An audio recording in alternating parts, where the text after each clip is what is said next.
Good morning, everyone. I hope you're all doing well.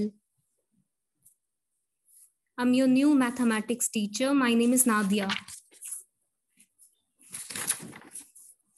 Okay, ma'am. Am I audible to everyone?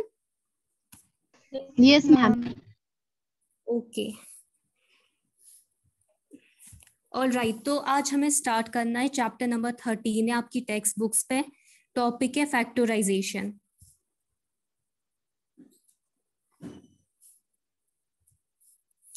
सबसे पहले start करें हम। Yes, ma'am.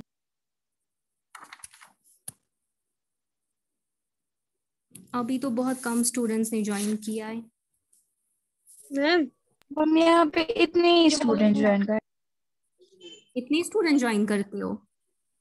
Yes ma'am. Okay.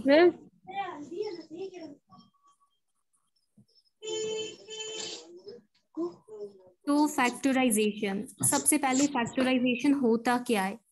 Factorisation एक तरीका है जिससे हम फैक्टर्स को निकालते हैं। ठीक, अब फैक्टर्स क्या होता है? देखो, अगर हम एक एग्जांपल लेंगे 6 इज इक्वल टू 1 इंटू 6, तो फैक्टराइजेशन एक तरीका है जिसको हम, मतलब अगर हम कोई नंबर लेंगे, जैसे कि हमने 6 लिया, अब हम इस 6 को एक्सप्रेस करेंगे as a product of factors. तो ये जो 6 है, इसके जो फैक्टर्स होंगे वो होंगे 1 और 6। ठीक, यस मैम। तो फैक्टराइजेशन जो है वो एक तरीका है जिससे हम फैक्टर्स को निकालते हैं। फैक्टराइजेशन से हम एक्सप्रेस करते हैं किसी भी नंबर को as a product of factors. ठीक है, अब फॉर एग्जाम्पल अगर हम लेंगे 6, तो 6 को अगर आप 1 से डिवाइड करोगे तो 1 जो है, मतलब जो 6 है, 6 इज डिविजिबल बाय 1, तो 1 इसका फैक्टर आएगा। ठीक, ऐसे ही अगर हम 6 को डिवाइड करेंगे 2 से, तो 6 इज डिविजिबल बाय 2, तो 2 इज फैक्टर ऑफ 6। ऐसे ही अगर आप 6 को डिवाइड करोगे 3 से, तो 6 इज डिविजिबल बाय 3, तो जो 6 का फैक्टर होगा वो 3 होगा। ऐसे ही 6 इज डिविजिबल बाय 6, तो जो फैक्टर 6 का है वो आएगा 6। तो जो 1 2 3 6 है, ये क्या है? ये है फैक्टर 6 के। अब जो इसमें 2 3 है, 2 3 को हम बोलेंगे प्राइम फैक्टर्स ऑफ 6। क्यों? क्योंकि ये प्राइम नंबर्स है। प्राइम नंबर्स वो नंबर्स होते हैं जो या तो डिविजिबल होते हैं बाय 1 या इटसेल्फ। तो जो 2 और 3 है, ये आएगी प्राइम फैक्टर्स किसके? 6 के। अब है फैक्टर्स ऑफ नेचुरल नंबर्स।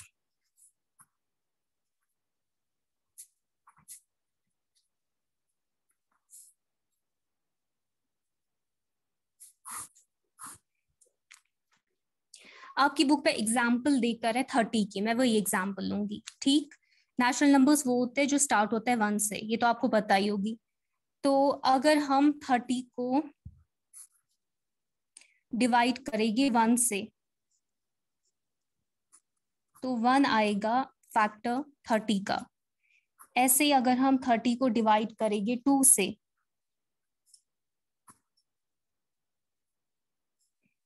तो 2 आएगा फैक्टर 30 का।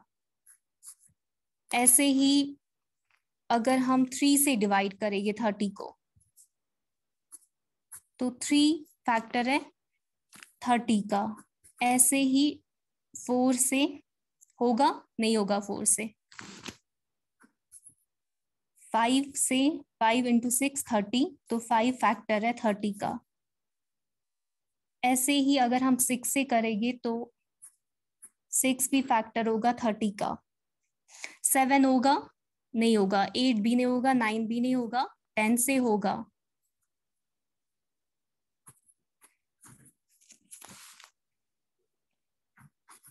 ऐसे ही अगर आप 15 से डिवाइड करोगे 30 को, तो वो भी हो जाएगा। 30 से करोगे तो वो भी हो जाएगा। तो इसका मतलब जो 1 है, 2 है, 3 है, 5 है, 6 है, 10 है, 15 है, 30 है, ये सब है फैक्टर्स 30 के। इसमें से 2, 3, 5 जो होंगे वो है प्राइम फैक्टर्स 30 के, क्योंकि ये प्राइम नंबर्स है and they are only divisible by 1 and itself. ठीक, यहाँ तक क्लियर हो गया? Yes.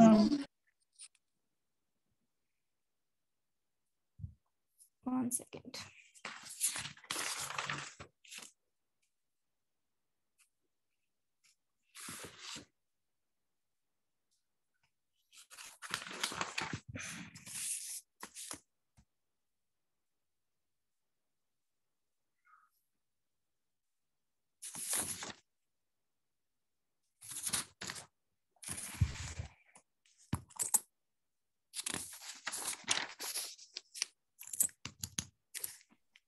इसके बाद है फैक्टर्स ऑफ एल्जेब्रिक एक्सप्रेशंस।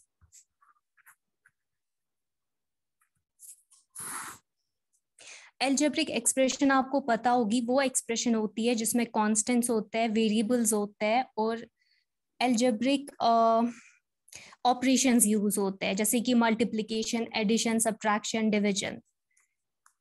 तो अगर हम आपकी बुक की बात करें, आपकी बुक पे एक एल्जेब्रिक एक्सप्रेशन दी हुई है 5xy। अब अगर हमें इसके फैक्टर्स निकालने हैं, इसके फैक्टर्स क्या होंगे? 5 इंटू एक्स इंटू वाई। ये जो है ये प्राइम फैक्टर्स है 5xy के। या हम ये भी कह सकते हैं 5xy को हम रिड्यूस कर सकते हैं to 5 into x into y and it is in further reducible. इसके बाद ये इरिड्यूसिबल हो जाती है।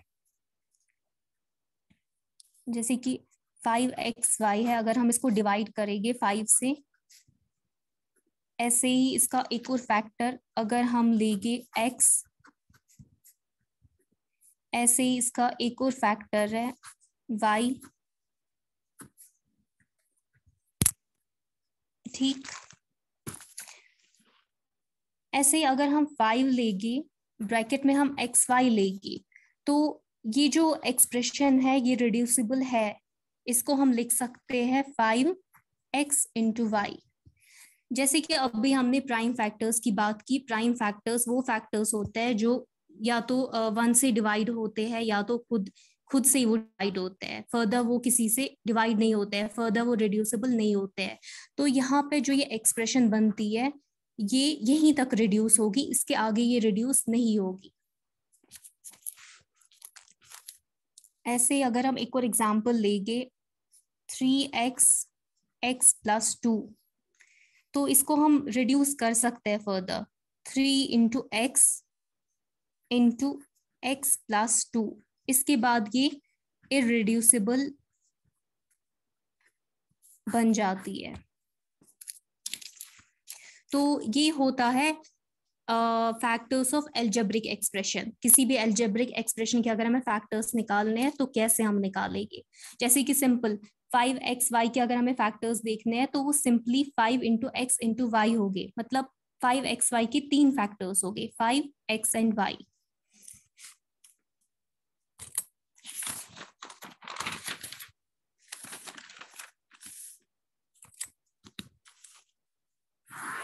अब जो फैक्टराइजेशन है जिससे हम फैक्टर्स निकालते हैं, उसके 2 मेथड्स है। एक है मेथड ऑफ कॉमन फैक्टर्स जो हम आज डिस्कस करेंगे और है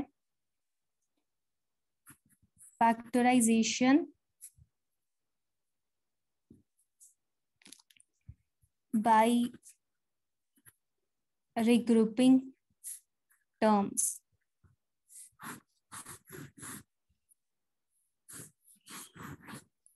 ये जो मेथड ऑफ कॉमन फैक्टर्स है, आप सिंपल टर्मिनोलॉजी में समझ लीजिए कि इसमें हम कॉमन निकालते हैं। अगर हमारे पास कोई भी टर्म दी हुई है, कोई भी दो टर्म्स दी हुई है, उनमें से हम कॉमन निकालते हैं। इसी तरीके से हम फैक्टराइजेशन करते हैं। ये जो फैक्टराइजेशन बाय रिग्रुपिंग टर्म्स होता है, इसमें फॉर एग्जांपल हमारे पास कोई अलजेब्रिक एक्सप्रेशन है, उसमें अगर 4 टर्म्स है, उन चारों टर्म्स में हम कोई भी कॉमन चीज नहीं निकाल सकते हैं। तो हम क्या करते हैं, हम ग्रुप्स में उसको डिवाइड करते हैं, हम ग्रुपिंग करते हैं। फॉर एग्जाम्पल हम दो दो की ग्रुपिंग करेंगे और फिर हम उन दोनों में से कोई कॉमन टर्म निकालेंगे जो कि फिर दोनों में से कॉमन होगी। तो इसी तरीके से फैक्टराइजेशन यहाँ पर हो जाती है। मैं आपको एक एग्जाम्पल देकर समझाती हूँ। मेथड ऑफ कॉमन फैक्टर्स में फॉर एग्जाम्पल अगर हम एक एक्सप्रेशन लेंगे 2x+4, अब हम इसको एक्सपैंड करेंगे तो ये आ जाएगा 2x+2 ठीक। अब हम इन दोनों टर्म्स में से 2 को कॉमन लेंगे, वहां पर रह जाएगा x+2। ये जो है इसमें से हमने 2x+4 को सबसे पहले हमने इसको एक्सपैंड किया। एक्सपैंड करके हमने इसमें से कॉमन निकाला। तो यहाँ पे हमने कॉमन क्या निकाला, 2 को कॉमन निकाला। तो यही है मेथड ऑफ कॉमन फैक्टर्स। ऐसे ही हम 2x+4 के फैक्टर्स, मतलब जो भी एक्सप्रेशन होगा उसके हम फैक्टर्स लेके कोई भी कॉमन निकालकर, कोई भी टर्म कॉमन निकालकर। अब अगर ये चीज नहीं होगी, अगर हम अब हमारे पास कोई एक्सप्रेशन है, फॉर एग्जाम्पल 2xy+2y+3x+3, ये जो हमारे पास एल्जेब्रिक एक्सप्रेशन है, इसमें 4 टर्म्स है। अब अगर हम अब बोलेंगे कि हमें कोई कॉमन निकालनी है, कोई कॉमन टर्म, वो हम नहीं निकाल सकते हैं। क्योंकि अगर इसमें 2y है तो यहाँ भी 2y है, यहाँ पर हम कॉमन निकाल सकते हैं। लेकिन यहाँ पे ना 2 है ना y है, ना यहाँ पे 2 है ना y है। तो हम चारों टर्म्स में से कोई एक टर्म कॉमन नहीं निकाल सकते हैं। जब ऐसा केस होगा वहां पे हम क्या करेंगे, वहां पे हम ग्रुपिंग करेंगे। अब यहाँ पर हम इन दोनों की ग्रुपिंग करेंगे, 2xy+2y की। जब हम इनकी ग्रुपिंग करेंगे तो हम कॉमन निकाल सकते हैं 2y को, अंदर रह जाएगा यहाँ पे x, यहाँ पे 1, 2y into x 2xy, 2y into y 2y। ऐसे ही हम ग्रुपिंग करेंगे इन दोनों टर्म्स की। तो जब हम इन दोनों टर्म्स की ग्रुपिंग करेंगे तो हम 3 को कॉमन लेंगे। जब हमने 3 को कॉमन लिया तो अंदर x+1 रह जाएगा। अब जो ये वाली टर्म और ये वाली टर्म है, इसमें कॉमन x+1 आता है दोनों टर्म्स में। तो हम x+1 को कॉमन लेंगे तो ब्रैकेट में रह जाएगा 2y+3। तो ये है हमारा मेथड। ये इस मेथड से हम फैक्टराइजेशन करते हैं बाय रिग्रुपिंग टर्म्स। हमने क्या किया, हमारे पास एक अलजेब्रिक एक्सप्रेशन थी जिसमें 4 टर्म्स थे। हम उन चारों टर्म्स में से कोई एक टर्म को कॉमन नहीं निकाल सकते थे, क्योंकि चारों टर्म्स डिफरेंट थी, उनमें कोई एक कॉमन टर्म नहीं निकल सकती थी। इसलिए हमने क्या किया, हमने ग्रुप्स फॉर्म किए, दो दो टर्म्स के हमने ग्रुप्स फॉर्म किए और हमने फिर एक कॉमन टर्म निकाली। और इसी तरीके से हमने फैक्टराइजेशन की बाय रिग्रुपिंग टर्म्स। यहां तक समझ आया? Yes ma'am. ओके, एक सेकेंड।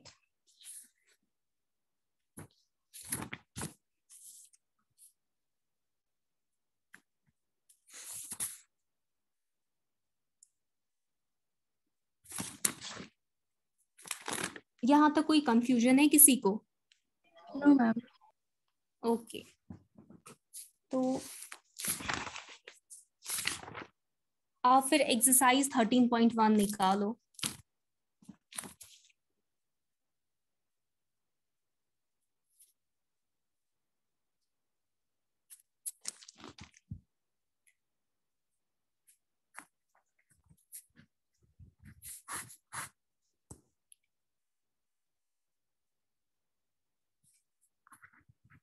इसमें जो पहला क्वेश्चन है वो है find the common factors of the given terms. तो जो फैक्टराइजेशन है उसके हमने दो तरीके सीखे। एक तो हम कॉमन फैक्टर निकालते हैं, एक तो हम एक मेथड में हम क्या करते हैं, हम रिग्रुपिंग करके कॉमन निकालते हैं। तो अब हम पहला मेथड इसमें यूज करेंगे, find the common factors of the given terms.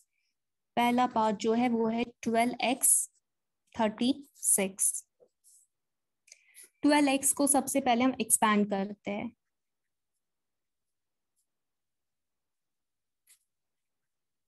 तो ये आ जाएगा 2 × 2 × 3 × x।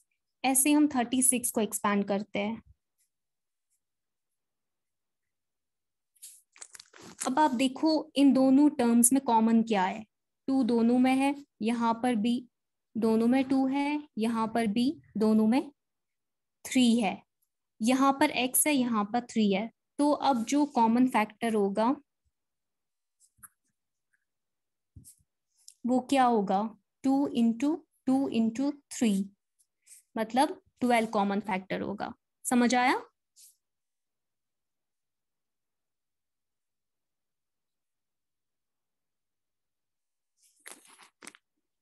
ऐसे ही अगर हम सेकेंड पार्ट लेंगे 2y 22xy, तो अगर हम इनको एक्सपैंड करेंगे या जाएगा 2 × y 11 × 2 × x × y। तो कॉमन क्या होगा, 2 कॉमन होगा, ऐसे ही y कॉमन होगा, मतलब common factor is equal to 2y।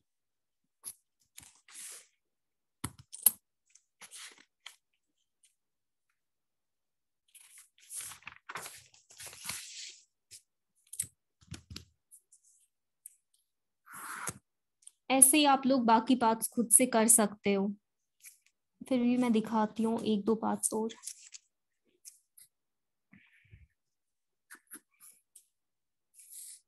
14 pq 28p² q²।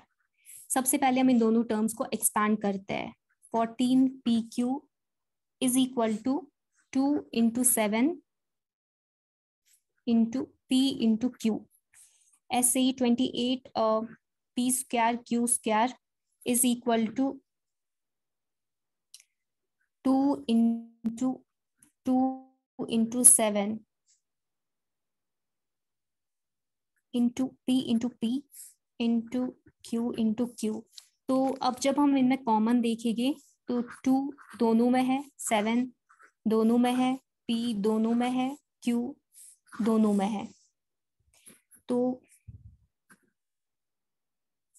Common factor is equal to, common factor क्या होगा, 2 × 7 × p × q, 14pq।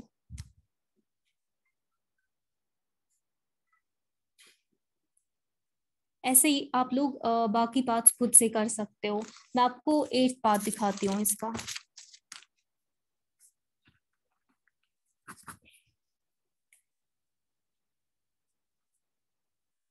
3x² y³ 10x³ y², 6x² y² z।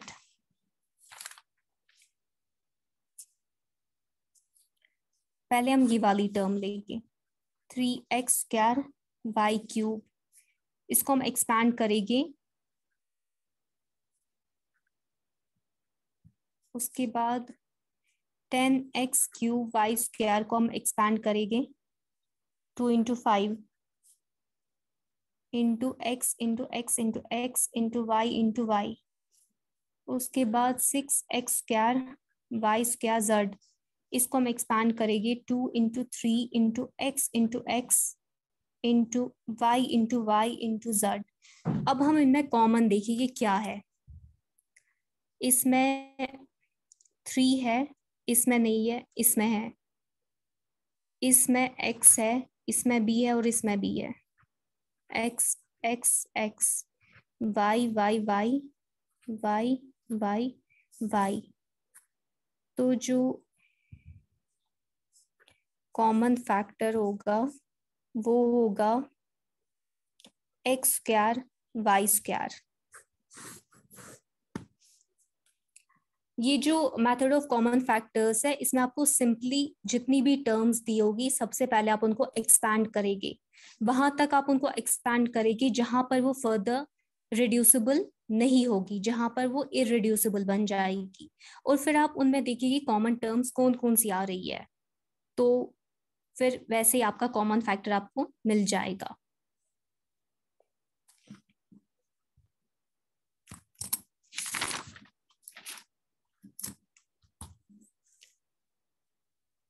अब है second question, factorise the following expressions. ये जो algebraic expressions हैं हमें अब इन्हें फैक्टराइज करना है। पहला पार्ट 7x माइनस 42। हम पहले 7x लेंगे, इसको हम लिख सकते हैं 7 इंटू एक्स। 42 को हम लिख सकते हैं 2 इंटू 3 इंटू 7। ठीक, तो अब हम इनको एक साथ लिखते हैं 7 इंटू एक्स कंबाइन करके माइनस 2 इंटू 3 इंटू 7। ठीक, अब हम कॉमन निकालेंगे 7x में से कॉमन 7 आएगा, यहाँ पे कॉमन 7 आएगा, तो 7x माइनस 6। ये इसको फैक्टराइज करके हमें मिल जाएगा 7x माइनस 42 को फैक्टराइज करके हमें मिल जाएगा 7x minus 6, 7 into x minus 6। ठीक,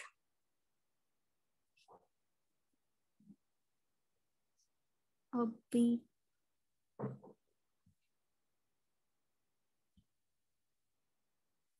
आप लोग ऐसे ही, चलो और एक बार दिखाती हूँ इसमें।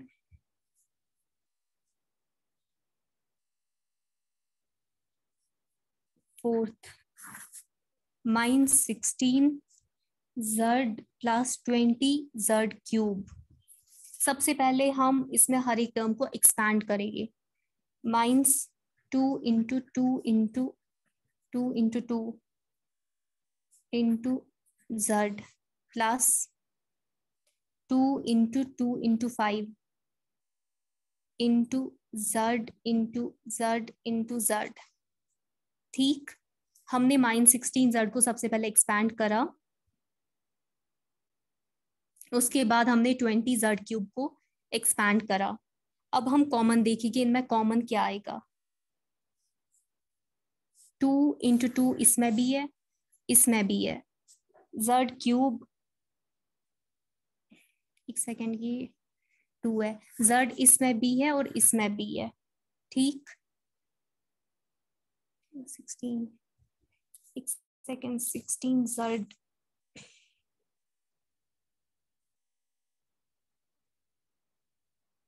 हाँ ठीक, तो जो इसमें कॉमन टर्म आएगी वो दोनों में आ जाएगी 4z, अंदर रह जाएगा -4 प्लस 5z स्क्वायर।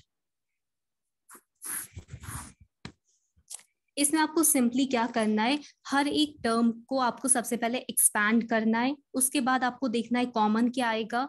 तो जो कॉमन टर्म होगी उसको आपको बाहर लेना है और ब्रैकेट्स में आपको वो टर्म्स रखनी है जो कॉमन नहीं होगी।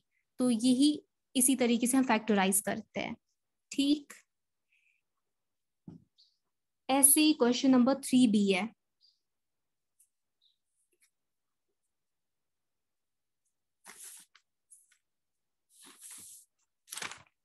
जो क्वेश्चन नंबर 3 है ये रिग्रुपिंग पे बेस्ड है। अगर हम इसमें पहला लेंगे x square plus x y plus 8x plus 8y, सबसे पहले हम इन दो टर्म्स में हम किसी एक टर्म को कॉमन ले सकते हैं। हम इसमें ग्रुप बनाएंगे। ठीक, इन दोनों का ग्रुप और इन दोनों का ग्रुप। तो इनमें क्या आ जाएगा कॉमन, x आ जाएगा, अंदर रह जाएगा x प्लस वाई, फिर इनमें आ जाएगा 8 कॉमन, अंदर रह जाएगा x प्लस वाई। अब इन दोनों टर्म्स में क्या है कॉमन, x प्लस वाई, तो x plus y, x plus 8।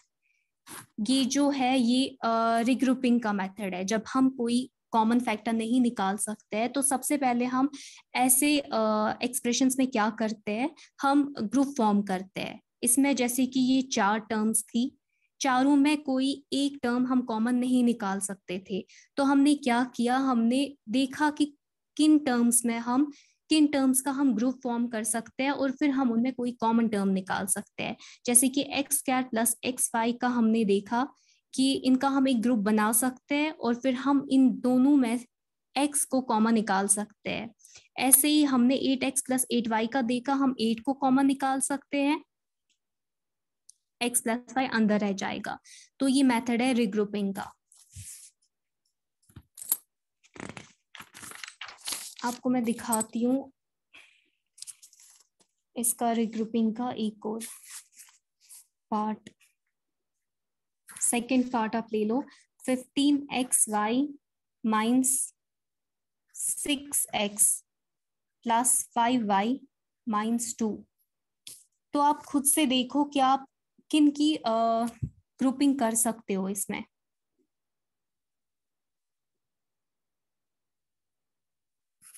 इन दोनों की हम ग्रुपिंग कर सकते हैं। 3 इंटू 5 15, सॉरी 3x, 3 इंटू 5 15 ये आ जाएगा, प्लस यहाँ पे हम 1 को अगर कॉमन लेंगे तो अंदर 5y माइनस 2 रह जाएगा। 3x प्लस 1 5y माइनस 2, इन दोनों टर्म्स में कॉमन है 5y माइनस 2, तो हमने वो ले लिया और बाहर रह जाएगा 3x प्लस 1।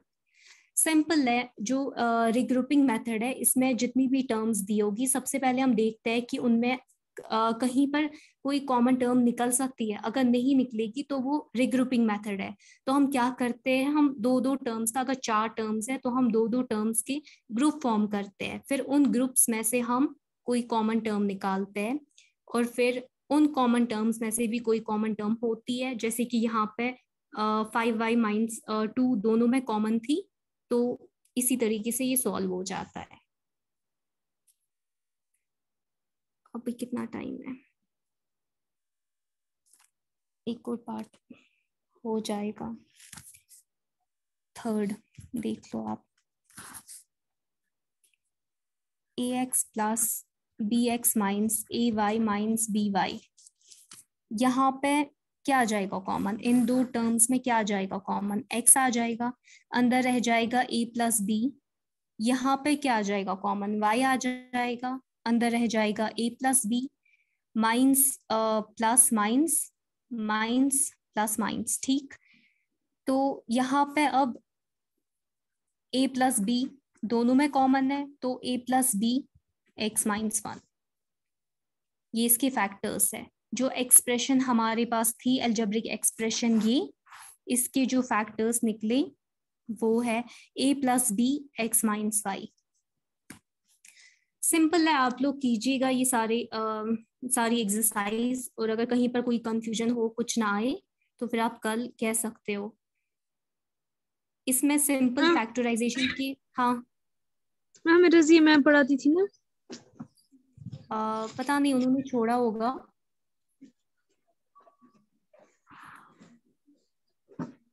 तो सिंपल है कि फैक्टराइजेशन की दो मेथड्स हैं। एक है मेथड ऑफ कॉमन फैक्टर्स, एक तरीके में हम मतलब कॉमन निकालते हैं, जो एक अलजेब्रिक एक्सप्रेशन होती है उसमें से हम कॉमन निकालते हैं। और दूसरा जो मेथड है वो है रिग्रुपिंग का।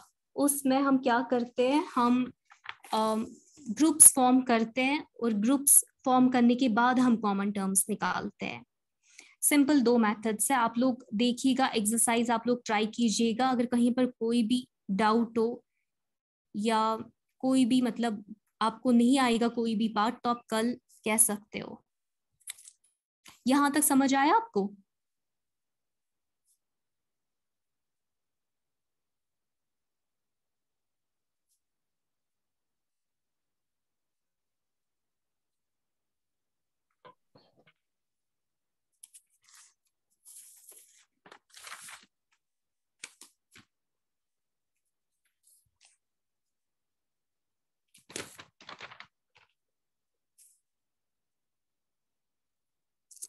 चलो एक और पार्ट देख लो रिग्रुपिंग का।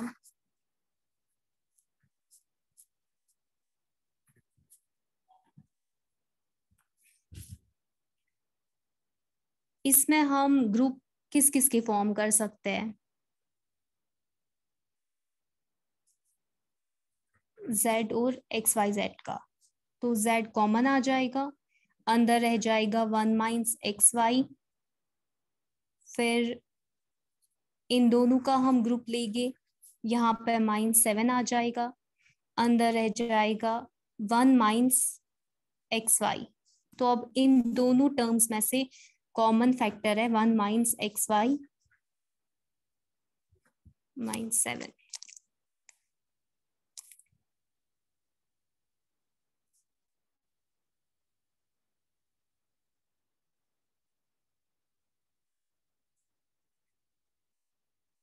टाइम तो हो गया वैसे क्लास का, तो आप लोग देख लीजिएगा, एक्सरसाइज आप कीजिएगा, देखिएगा अगर कहीं पर कोई भी डाउट हो, कोई भी आपको पार्ट ना आए तो आप कल बोल सकते हैं।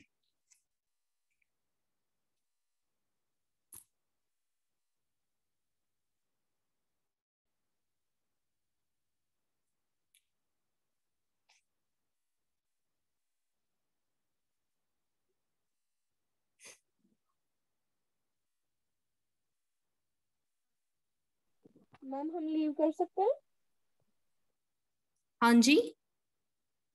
मैम लीव कर सकते हैं हम? हाँ जी बिल्कुल, मैं एंड कर रही हूँ।